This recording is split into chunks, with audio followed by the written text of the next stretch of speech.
નવસારીમાં સરદાર પટેલની 150મી જન્મ જયંતિ નિમિત્તે યુનિટી માર્ચ યોજાઈ। સીઆર પાટીલે કહ્યું, સરદારે 500 રજવાડા એક જ દિવસમાં જોડ્યા, નહેરુ કાશ્મીર જોડી ન શક્યા।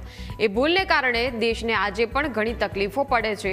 મોદીજીએ 370ની કલમ હટાવી સરદારનું અધૂરું કામ પૂરું કરવાનો પ્રયાસ કર્યો।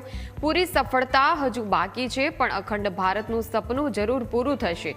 તો પાટીલે કહ્યું હતું કે મોદી સરકારનું સ્વપ્ન ચોક્કસ પૂરું કરશે। યુનિટી માર્ચમાં લોકોનો ઉત્સાહ, દેશભક્તિનો જુસ્સો છલકાયો।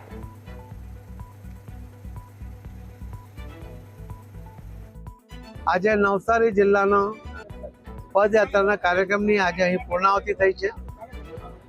ખૂબ મોટી સંખ્યામાં લોકો સ્વયંભૂ આમાં જોડાયા છે।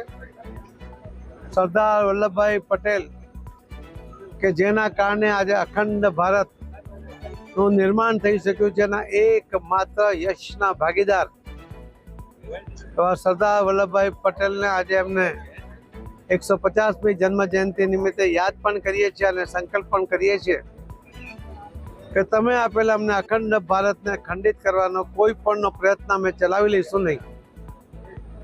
તમે દોરેલી આ પગદંડી ઉપર અમે મક્કમતાથી આગળ વધીશું।